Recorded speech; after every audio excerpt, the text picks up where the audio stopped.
आराम से।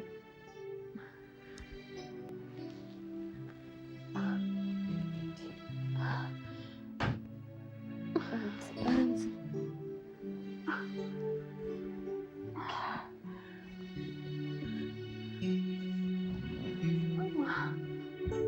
Don't worry.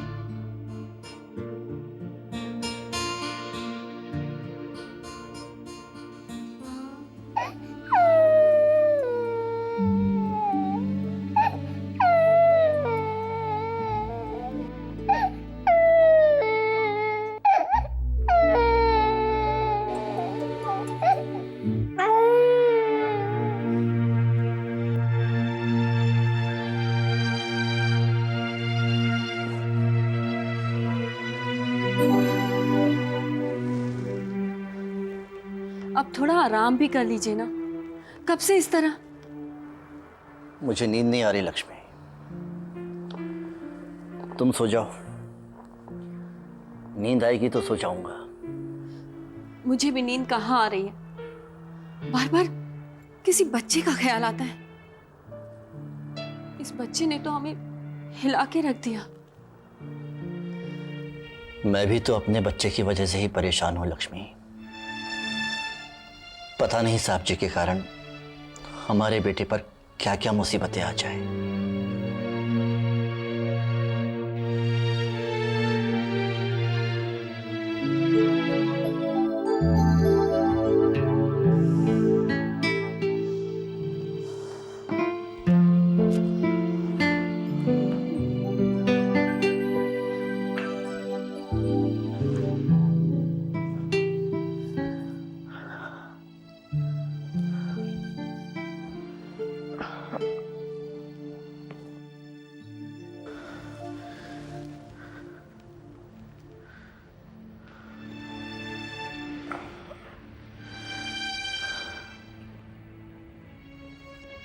क्या बात है,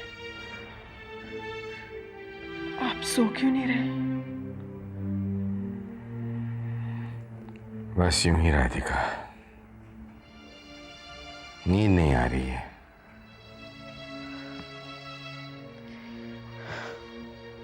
बस एक यही तो बुरी आदत है आप में, आप सोचते बहुत हैं। आप सोचने से किसी बात को बदल सकते हैं क्या? हाँ,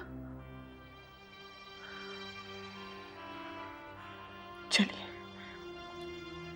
आप ये सोचना छोड़िए, वरना तबीयत खराब हो जाएगी। चलिए सो जाइए, सो जाइए। हाँ?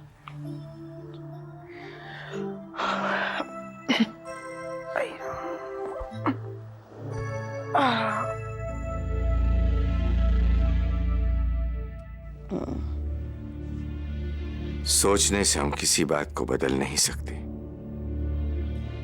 लेकिन सोच पर भी किसी का बस है क्या?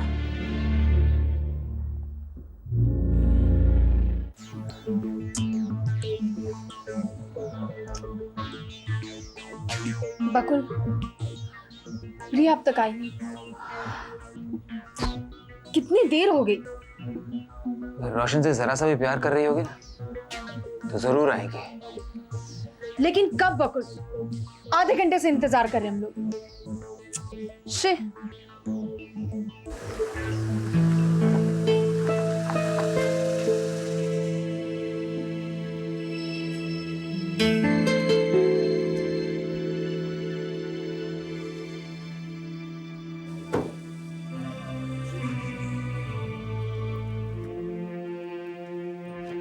बहुत देर कर दी आने में। वो रास्ते में ट्रैफिक मिल गया था। रोशन कहाँ है? जेवर। हाँ हाँ, लाइन। ये रोशन कहाँ है बकुल? मुझे रोशन से मिलना है। प्रिया, रोशन को हम साथ नहीं ले आए। ऐसी कोई बात ही नहीं हुई थी। हमारी सिर्फ इस लेन देन की बात हुई थी। और वैसे प्रिया, ये जेवर भी उतने नहीं है जितने हमने सोचे थे। मेरे पास जितने जेवर थे मैं सब लाई हूँ, लेकिन तुम लोग रोशन को क्यों नहीं लाए? एक बार रोशन को देखना चाहती हूँ। अरे रोशन से भी मिलवा देंगे, इतनी जल्दी क्या है? सुजाता, चुप रहो सुजाता। प्रिया को रोशन से मिलने की जल्दी नहीं होगी तो किसे होगी? आई एम सॉरी प्रिया, हम रोशन को भूल गए। एक्चुअली क्या है, ध्यान ही नहीं रहा। बट आई प्रॉमिस, अगली बार जब आएंगे तो रोशन को जरूर ले आएंगे। बकुल प्लीज, मैं एक बार अपने बच्चे को मिलना चाहती हूँ, सिर्फ 5 मिनट के लिए। मैं चलूं तुम्हारे साथ? 5 मिनट के लिए बस उसे देख लूंगी, वापस आ जाऊंगी। प्लीज। प्रिया, ये तुमने कैसे सोच लिया कि हम लोग रोशन के पास जा रहे हैं? अरे भाई, हमारे पास तुम्हारे रोशन को संभालने के अलावा और भी बहुत सारे काम हैं। और बकुल ने तुमसे कह दिया है ना कि तुम्हें रोशन से मिलवा दिया जाएगा। अब जाओ यहाँ से। हाँ प्रिया, आई प्रॉमिस। सुना बकुल ने क्या कहा कि तुम्हें रोशन से मिलवा दिया जाएगा। अब जाओ, हमें बहुत देर हो रही है। प्रिया, प्रिया मैंने कहा ना, अब जाओ। एक बार रोशन से जाने को कहा ना तो जाओ। उसका ध्यान प्रिया, आई प्रॉमिस नेक्स्ट टाइम मिलवा दूंगा। जाओ, बाय।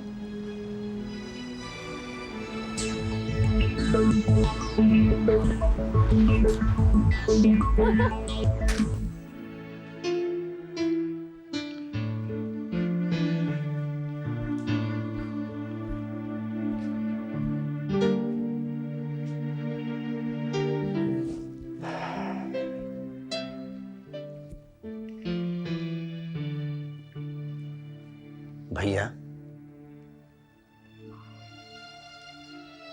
बोलो राम।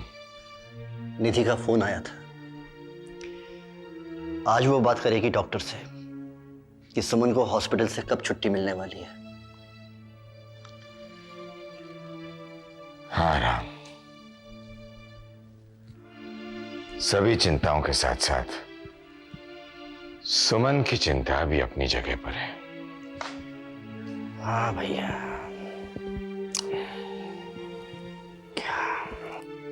वो मोहन कह रहा था कि सुमन का टिफिन ले जाना है हॉस्पिटल। अगर कोई जान। अमित बेटा। जी ताऊ जी। बेटा, अगर तुम हॉस्पिटल जा रहे हो तो सुमन का टिफिन लेते जाओ। ताऊ जी, मैं अस्पताल तो नहीं जा रहा हूँ, एक ज़रूरी काम से जा। लेकिन बेटे, अगर हॉस्पिटल में तुम। Excuse me. जी साहब जी, नमस्ते। जी जी, मैं आप ही के पास आ रहा था जी, घंटे भर में। Okay.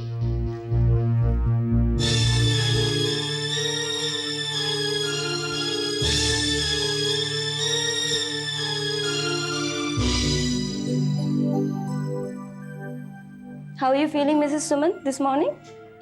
Better sister. Good. Sister, Yes. इन्हें हॉस्पिटल से छुट्टी कब मिलेगी?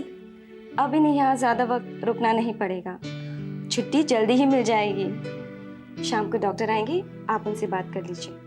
Thank you sister. Certainly.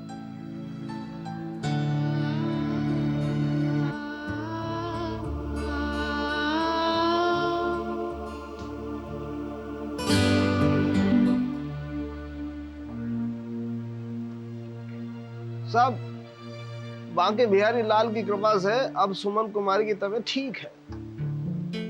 मुझे लगे लड़की जल्दी घर लौट आएगी। अब अस्पताल में भी कितने दिन रहेगी मामा जी? घर तो उसे लौटना ही है। हाँ, पर साहब बांके बिहारी लाल ने बेचारी लड़की के साथ करी बहुत बुरी है। हाँ। अरे, और वहां के चक्कर में हमारे साथ भी बुरी है गई। हाँ, गेहूं के साथ साथ घुन भी पिस गए ससुरो। पर ये भी ना कह सके कि बांके बिहारी लाल ने वहां को हमारी वजह से सजा दी। अच्छा ना लगे, बुरो लगे ससुरो, है कि ना?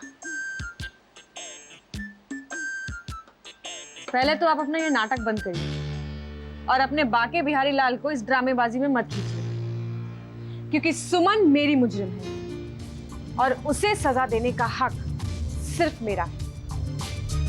अब जब तक अस्पताल में है सब्र तो करना ही पड़ेगा ना, तो ठीक है करेंगे। हाँ लल्ली, सबर को फल मीठो होए। कहाँ गई थी? मैं तुमसे पूछ रही हूँ, कहाँ गई थी तुम? क्यों, मुंह में जबान नहीं है क्या? हाँ, वैसे तुम्हें किसी को कुछ बताने की जरूरत ही नहीं है, क्योंकि तुम तो अपनी मर्जी की मालकिन हो, है ना? मैं तुमसे बात कर रही हूँ प्रिया, दीवारों से नहीं। जवाब दो।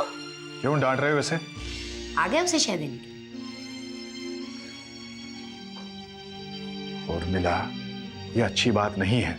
हर वक्त तुम उसके पीछे पड़ी रहती हो। तो क्या वो 2 शब्दों में मुझे बता नहीं सकती थी कि वो कहाँ गई थी? वो बताने की बात नहीं है और मिला, समझने की बात है। अब सुमन की हालत तो तुमसे छुपी है नहीं। मुझे लगता है ये सुमन से मिलने गई थी, वैसे बेचारी दुखी होकर वापस आई है। ऊपर से तुम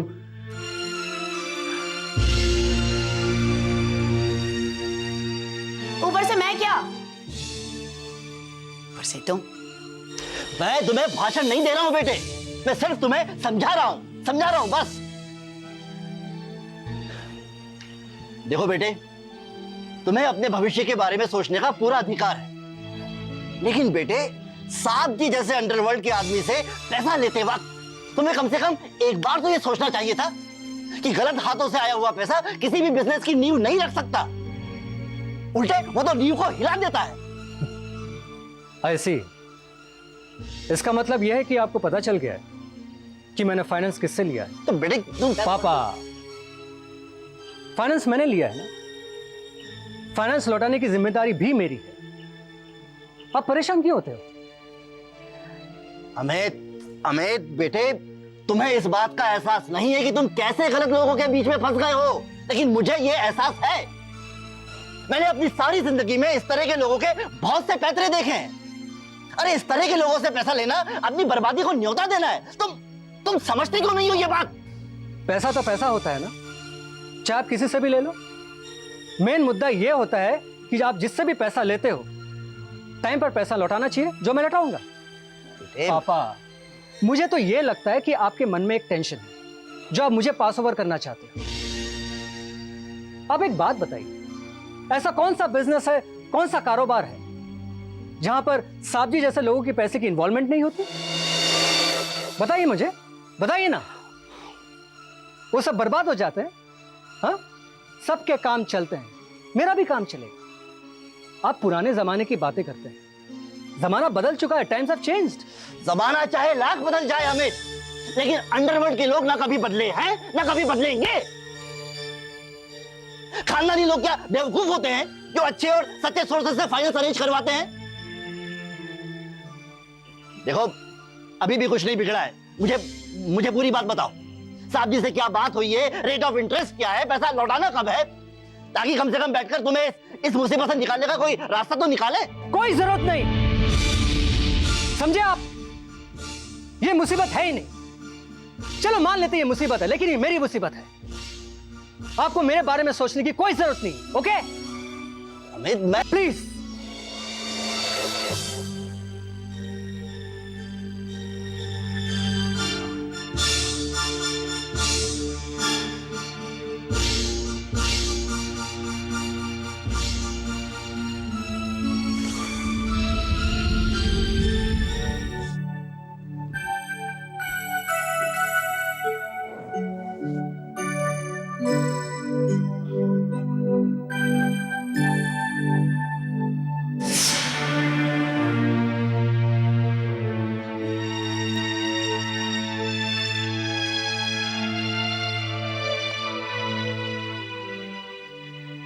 सुमन भाभी कहाँ गई?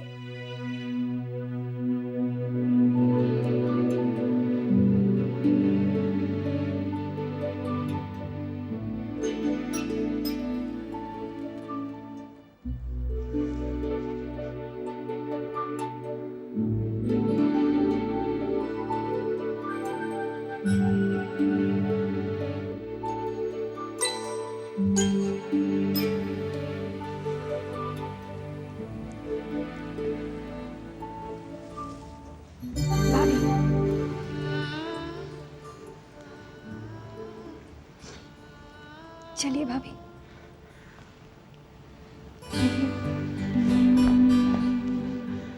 चलिए, संभल के।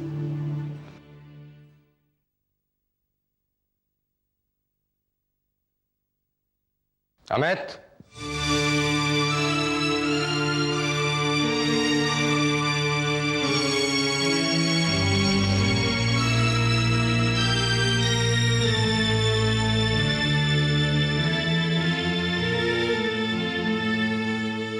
अमित, तुम राम की बातों का जवाब क्यों नहीं देते हो?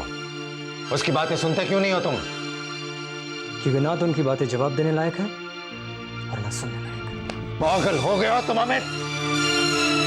क्या जानते हो तुम साहब जी के बारे में? जानते हो उनकी वजह से कितनी पार्टियां तबाह हो गई हैं? बहुत खतरनाक आदमी है वो। होगा, उससे मुझे क्या फर्क पड़ता है? मेरी उनके साथ कोई दुश्मनी थोड़ी है। मैंने उनके साथ एक सिंपल सी फाइनेंशियल डील की है बस, और वो तो मुझे इतने बुरे आदमी नहीं लगे। झगड़े की नौबत तो तब आएगी अमित, जब पैसा वापस देने का वक्त आएगा। इन लोगों का तरीका यही होता है, बड़े प्यार से पैसा देते हैं और बाद में अपना असली रूप दिखाते हैं। अमित, तुम तो बहुत छोटे बिल्डर हो, लेकिन उनकी वजह से श्रावणी बिल्डर, अग्रवाल कंस्ट्रक्शन और पता नहीं कितने बिल्डर्स तबाह हो गए, खत्म हो गए। तुम्हारी क्या हस्ती है? हस्ती नहीं है तो हो जाएगी ताऊजी। जब तक बड़ा काम नहीं करूंगा तब तक बड़ी हस्ती बनूंगा कैसे? ये कोई तरीका नहीं है बड़ा बनने का। मैं तुमसे कुछ पूछ रहा हूं और तुम अपनी बकवास किए जा रहे हो। अमित, कितने पैसे लिए हैं साहब जी से? रेट ऑफ इंटरेस्ट क्या है? कब लौटाने की? ताऊजी प्लीज,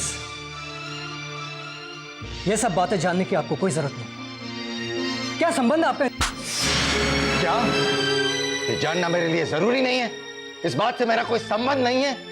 अरे बेवकूफ लड़के, इस बात का संबंध तो इस घर की दीवारों तक से हो गया है, क्योंकि जिन बिल्डरों के नाम मैंने तुम्हें गिनवाए ना, वो अकेले तबाह नहीं हुए थे, पूरा खानदान उनका तबाह हो गया था। मकान, दुकान, सब। जो मैं पूछता हूं उसका जवाब दो अमित।